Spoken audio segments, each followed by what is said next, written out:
मौसम का मिजाज सर्द बना हुआ है। उत्तर भारत ठिठुर रहा है। दिल्ली में आज स्मॉग छाया हुआ है और शीतलहर भी लगातार चल रही है। ऐसा ही हाल दिल्ली के पास वाले शहरों में भी देखने को मिल रहा है, जबकि पहाड़ों पर मौसम बहुत कूल बना हुआ है। उत्तराखंड के चमोली में बर्फ से वादी सफेद हो गई हैं। हर तरफ बर्फ ही बर्फ आपको नजर आएगी। तस्वीरें देखिए, जबकि कई ऐसे हिल स्टेशन हैं जहां पर ठंड तो है मगर लोगों को बर्फबारी का इंतजार अभी भी है। मौसम विभाग के मुताबिक पहाड़ी इलाकों में एक नया पश्चिमी विक्षोभ सक्रिय होता हुआ नजर आ रहा है, जिसके असर से जम्मू कश्मीर, हिमाचल प्रदेश और उत्तराखंड के ऊंचाई वाले इलाकों में हल्की बारिश और बर्फबारी के आसार बने हुए हैं। फिलहाल 3 तस्वीर आपके टेलीविजन स्क्रीन पर किस प्रकार से चमोली में सफेदी छाई हुई है। दिल्ली में कोहरा लगातार है, थोड़ा कम जरूर होता है लेकिन फिर दोबारा उतना बढ़ जाता है। लेकिन गुलमर्ग में भी लगातार जो सैलानी है वो पहुंच रहे हैं। दिलकश नज़ारा देखने को मिल रहा है और ऐसे में टूरिस्ट अट्रैक्शन बना हुआ है जम्मू कश्मीर। खासतौर से अगर हम देखें और पहाड़ी इलाकों में हिमाचल और उत्तराखंड की ओर भी लगातार लोग रुख कर रहे हैं।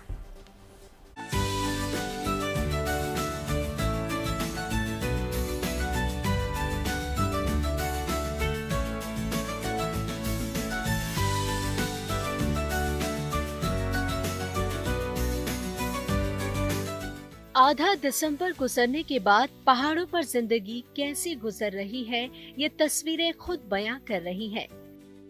पहाड़ों पर भले बर्फ उम्मीद के मुताबिक नहीं है, लेकिन हल्की बर्फ ने पहाड़ों का माहौल बदल दिया है। ये लद्दाख है, जहां मामूली बर्फ के बाद रास्ते बर्फ की सफेदी में गुम हो चुके हैं। मौसम धीरे धीरे जिस तरह से करवट ले रहा है, उम्मीद की जा रही है कि जल्द बर्फ पहाड़ों पर मेहरबान होगी।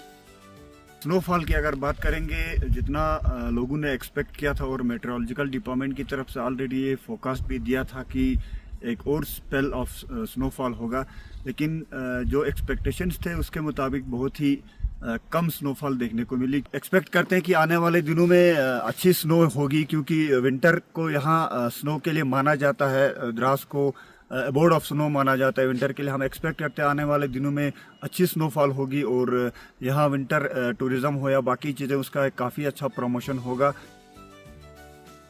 हिमाचल की इन ऊंची चोटियों पर हालिया बर्फबारी ने मानो कड़ाके की सर्दियों की दस्तक दे दी हो। सफेद चादर ओढ़े पहाड़ पर्यटकों को अपनी ओर खींच रहे हैं।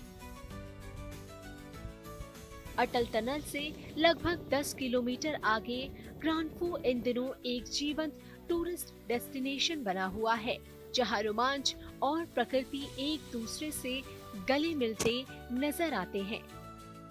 यहाँ बर्फ से ढकी ढलाने एडवेंचर स्पोर्ट्स के शौकीनों की पनाहगाह बन गई है। बहुत अच्छा लग रहा है। पहली बार इतनी ज्यादा ठंड में मैं आई हूँ। मुझे यूजुअली आदत नहीं है इतनी ठंड की, तो जैसा आप बोल रहे हैं माइनस में है टेम्परेचर, तो बहुत अलग फीलिंग है, क्योंकि पुणे में यूजुअली इतनी ठंड होती नहीं है। एंड बर्फ भी मैंने पहली बार देखी है, यहाँ पे भी, रोहतांग पास में भी, तो काफी अलग, इंटरेस्टिंग और सीरीन एक्सपीरियंस था ये। बहुत ही बढ़िया। पहले कुछ ऐसा था ही नहीं कि बर्फ होगी भी या नहीं होगी। फिर आपने कहा जाके देख लेते, घूम ही आएंगे। मनाली पहले आए भी नहीं कभी, तो एक मनाली भी घूम आएंगे और होगी तो एंजॉय कर लेंगे। पर यहाँ पता चल रहा है हमारे वहाँ तो दिखती ही नहीं, तो यहाँ बढ़िया है। हमारे वहाँ ठंड होती ही नहीं, तो हमारे लिए तो बहुत ही बढ़िया है। ठंड एंजॉय करने आए थे हम तो स्पेशली, बढ़िया है, सब मस्त है। हम स्नो ही देखने आए थे, सिर्फ स्नो एंजॉय करने आए थे माउंटेन पे। बहुत मज़ा आया माउंटेन पे और स्नो में। हम पहाड़ तक ऊपर चढ़े माइनस टेम्परेचर में, बहुत मज़ा आया। हाँ, बर्फ़ देखने की बहुत इच्छा थी, इसलिए प्लानिंग सिर्फ बर्फ़ देखने के लिए बनाई, वादियाँ पहाड़ देखने के लिए बनाई और बहुत मज़ा आया। पहाड़ देख के, बर्फ़ देख के और बर्फ़ में ऊपर चढ़ के मज़ा आया। टूरिस्ट काफ़ी आ रहे हैं, या तो लोग बारालाचा जा रहे हैं या वो शिंकुला जा रहे हैं। अगर तो घाटी की बात करो तो उधर जा रहे हैं। तो तीन यहाँ से, फिर रोहतांग में भी अभी खुला ही है 4x4 के लिए। तो ऐसा लग रहा है कि चारों जगह पर काम अच्छा हो रहा है। तो आने वाला समय में अगर बर्फ और थोड़ी पड़ती है तो फिर यहाँ जो है कारोबार अच्छा हो जाएगा। हिमाचल के पड़ोस उत्तराखंड की बात करें तो अब तक यहाँ बर्फ नहीं बरसी है, मगर सूखी ठंड ने जीवन की रफ्तार थाम दी है। ठिठुरन ऐसी कि मानो नदी, नाले, झरने बर्फीली खामोशी ओढ़कर थम गए हों। दिन में धूप की हल्की सी राहत जरूर लोगों को भा रही है, पर ढलती शाम के साथ साथ सर्द हवाएं हड्डियों तक उतर आती हैं। लोग आस लगाए बैठे हैं कि मौसम बदले, बादल बरसे, बर्फ गिरे। ताकि नवंबर और अक्टूबर में बर्फबारी हुई थी, उसके बाद बर्फबारी नहीं हो रही है और अब कोरी ठंड का प्रकोप यहाँ पे देखने को मिल रहा है, जो कि पाला, जो पानी की बूंद बूंद है वो जम चुकी है। जो यहाँ हेमकुंड साहिब में बर्फ गिरी थी वो भी अब पाले में तब्दील हो चुकी है। लेकिन नई बर्फबारी का अब हर किसी को इंतजार है, क्योंकि कोरी ठंड के चलते बद्रीनाथ हो या फिर हेमकुंड साहिब या नीतीमाणा घाटी, हर तरफ जितनी भी पानी के झरने हैं, बूंद बूंद पानी है, वो सब जम चुका है। मैदानों की बात करें तो यहाँ सर्द हवाएं और कोहरा पांव पसारने के लिए तैयार है। उत्तर प्रदेश और मध्य प्रदेश के कुछ हिस्सों में घने कोहरे का अलर्ट है। पंजाब, हरियाणा, चंडीगढ़ और राजस्थान, दिल्ली के इलाकों में भी सुबह सुबह धुंध देखने को मिल सकती है। कोहरे की आशंका को देखते हुए लोगों से सावधानी बरतने की अपील की गई है।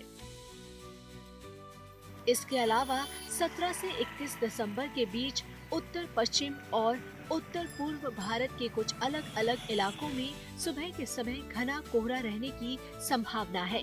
श्रीनगर से अशरफ वानी, चमोली से कमल नयन सिलोड़ी और उत्तरकाशी से Omkar Bahuguna. Good news today. वहीं कश्मीर के गुलमर्ग में विश्व का सबसे ऊंचा रिवॉल्विंग रेस्टोरेंट खुला। इस रेस्टोरेंट के खुलने से इस इलाके में टूरिज्म को रफ्तार मिली। समुद्र तल से लगभग 13,800 से 14,000 फीट की ऊंचाई पर दुनिया के सबसे ऊंचे घूमने वाले रेस्टोरेंट का उद्घाटन हुआ। गुलमर्ग गोंडोला फेज 2 के जरिए यहां पहुंचा जा सकता है। यह अनूठा रेस्टोरेंट बर्फ से ढके पहाड़ों, घाटियों और आसपास के चोटियों का 360 डिग्री का मनोरम दृश्य प्रस्तुत करता है। ये पर्यटकों को एक कभी ना भूलने वाला अनुभव देने वाला है। ये पहल कश्मीर में पर्यटन संरचना को मजबूत करने की दिशा में एक बड़ा कदम है। रेस्टोरेंट में आने वाले पर्यटकों ने इसे दुनिया का शिखर जैसा एक्सपीरियंस बताया। वहीं कई लोगों ने कहा कि घूमते हुए डाइनिंग एरिया और शानदार नज़ारों का मेल बार बार यहाँ आने वालों के लिए शानदार एक्सपीरियंस है।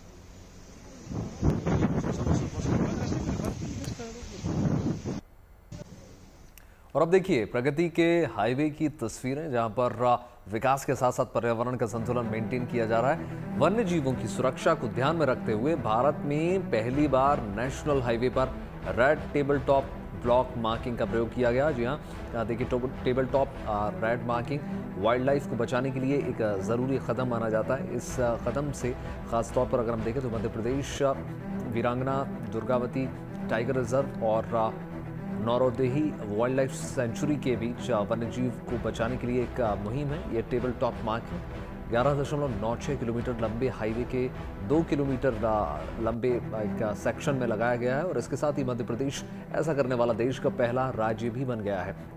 रेड मार्किंग से ड्राइवर अलर्ट हो जाते हैं और वो खुद ही वाहन धीरे चलाने लगते हैं। इससे जानवरों के साथ दुर्घटना होने की आशंका कम हो जाती है। National highway authority of India की ओर से ये मार्किंग की गई है। ये मार्किंग जो है दुबई से प्रेरित है। वहाँ पर भी ऐसे उठे हुए टेक्सचर्स वाली मार्किंग लगाई जाती है ताकि वाहन जो है धीरे रफ्तार से चलें और हॉर्न या किसी तरह की दुर्घटना से वन्य जीवों को नुकसान ना पहुंचे। रेलवे सुरक्षा बल यानी कि आरपीएफ की मेरी सहेली टीम अब ट्रेनों में अकेले यात्रा करने वाली महिला यात्रियों की सुरक्षा, सुविधा और मनोबल का ख्याल रख रही है। ये टीम ट्रेन के अंदर पहुंचकर महिला यात्रियों को यह एहसास कराती है कि वो सफर के दौरान अकेली नहीं है।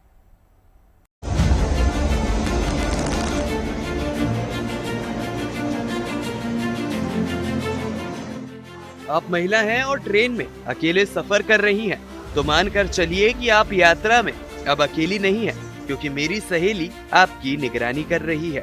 ट्रेनों में अकेले सफर करने वाली महिला यात्रियों की आरपीएफ की मेरी सहेली टीम अब ट्रेन के अंदर पहुंचकर उनकी सुरक्षा, सुविधा और मनोबल का ख्याल रख रही है। मेरी सहेली टीम का उद्देश्य महिला यात्रियों को यह एहसास कराना है कि वो सफर के दौरान अकेली नहीं है।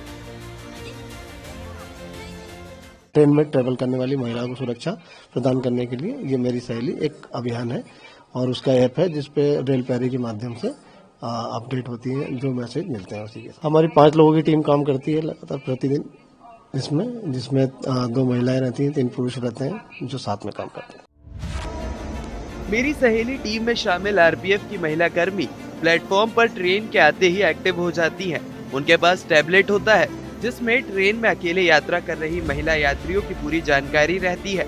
इसी आधार पर टीम की सदस्य संबंधित कोच और बर्थ तक जाकर महिला यात्री से बातचीत करती हैं, उनसे यात्रा में हो रही परेशानी पर सवाल करती हैं।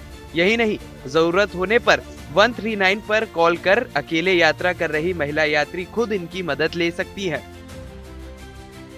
सबकी कुछ अलग प्रॉब्लम, किसी को सीट को लेके प्रॉब्लम होती है, किसी की मतलब जो भी प्रॉब्लम हो ट्रैवल के टाइम पे उनको, तो अगर पॉसिबल है यहाँ पे वो सॉल्व हो गई तो ठीक है, नहीं तो फिर हम उस मैसेज को आगे फॉरवर्ड कर देते हैं। तबीयत बिगड़ती है तो सर सबसे पहले तो स्कॉटिंग पार्टी अगर उस गाड़ी में है तो वो लोग और जो टीसी रहते हैं उन लोगों के थ्रू मदद मिलती है, और ज़्यादा तबीयत खराब है तो अगला स्टेशन या फिर हमारा जो स्टेशन है वहाँ पे उनको मेडिकल सुविधाएं दी जाती हैं, स्टेशन मास्टर के थ्रू बताया जाता है। दिन में कंप्लेन होती है तो हम बता देते हैं आगे, बाकी यहाँ 200 से 250-300 तक ये अटेंड कर लेते हैं हम लोग।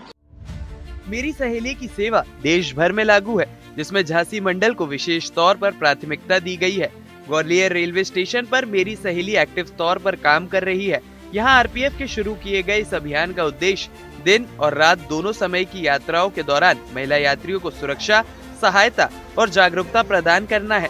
अकेली महिला यात्रियों का डेटा रेल प्रहरी ऐप के जरिए उपलब्ध होता है। जैसे ही कोई ट्रेन दिल्ली से चलती है, ऐप पर ऐसी महिला यात्रियों की सूची तैयार हो जाती है जो अकेले यात्रा कर रही हैं। इसके बाद दिल्ली, मथुरा, आगरा और ग्वालियर जैसे प्रमुख स्टेशनों पर मेरी सहेली टीम इन यात्रियों की खैरियत पूछती है। मेरी सहेली की ये पहल देश भर में महिलाओं के लिए रेल यात्रा को सुरक्षित, अधिक सम्मानजनक और तनाव मुक्त बनाने की दिशा में एक मजबूत कदम है।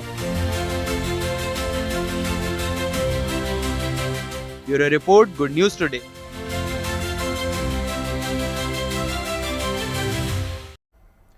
जगतगुरु शंकराचार्य स्वामी अविमुक्तेश्वरानंद सरस्वती ने मंगलवार को काशी में भारत की पहली वैदिक घनपाठ किताब का लोकार्पण कर दिया। ये किताब जो है शुक्ल यजुर्वेद माध्यमी घनपाठ ग्रंथ है, जो कि पहली बार प्रकाशित हुआ है। और अब तक ये घनपाठ जो है शुद्ध परंपरा यानी कि सुनने सुनाने के जरिए से मौखिक रूप में संरक्षित था, जबकि अब ये किताब की शक्ल में आने के बाद ये ग्रंथ जो है वैदिक अध्ययन, रिसर्च और सनातन परंपरा से जुड़े विद्वानों के लिए बहुत उपयोगी सिद्ध होगी। थोड़ा सब लोग पीछे हो जाए तो सबका हो जाएगा, थोड़ा पीछे होइए, थोड़ा सा पीछे, थोड़ा लोग मांग रहे हैं सब। ये जो वेद विद्या है, ये वेद विद्या जो है ब्रह्मांडीय ऊर्जा को जागृत करने के लिए ही तो उच्चारित की जाती है। इसीलिए इसके उच्चारण के लिए इतना परिश्रम करना पड़ता है कि कहीं भी थोड़ा बहुत भी इधर उधर ना हो जाए। तो जो ब्रह्मांड की ऊर्जा है वो चेतनावान होकर के प्रस्फुटित हो, इसी के लिए ये अध्ययन, अध्यापन और इस तरह का कार्य किया जाता है। शिखा, रेखा, ध्वज, दंड और रथ, घन, ऐसे 8 हैं। इन 8 में से जो अंतिम है घन, उस पाठ का आज यहाँ पर यह मुद्रण कर दिया गया है। तो उसी क्रम को इन्होंने आगे बढ़ाया। चलिए अब आपको एक ऐसी रेस दिखाते हैं जो मजाक मजाक में हुई लेकिन इतिहास रच गया। दरअसल अंटार्कटिका में फंसे मैराथन धावकों के ग्रुप ने समय बिताने के लिए एक अनोखा तरीका अपनाया। उन्होंने पीछे की ओर दौड़ते हुए 1 मील की दौड़ लगाई और इतिहास बना दिया।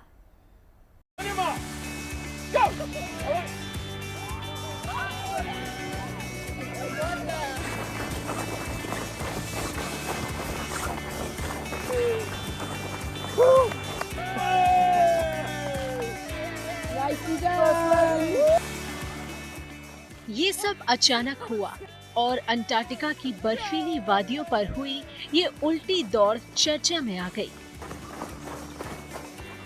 हुआ यूं कि ये सभी धावक अंटार्कटिका में आइस मैराथन में हिस्सा लेने आए थे और उसके बाद अपने मुल्कों को वापस जा रहे थे, लेकिन इनकी फ्लाइट लेट हो गई और फ्लाइट के इंतजार को कुछ मैराथन धावकों ने रोमांच के मंच में बदल दिया।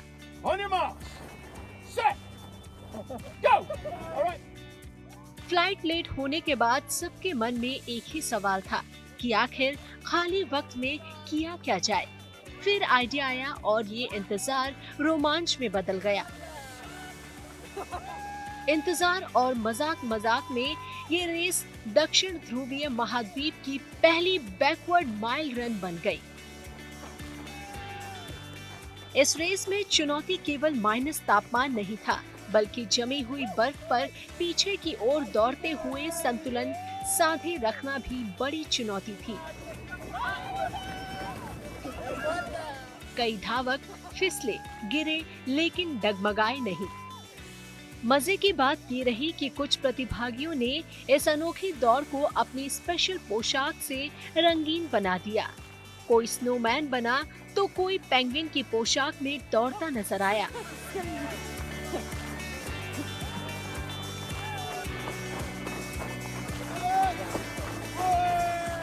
मजाक मजाक में विजेता भी चुन लिया गया। पुरुषों में कनाडा के ऑब्री जीते तो महिलाओं में एमी एलेट ने बाजी मारी। Bureau report, good news today.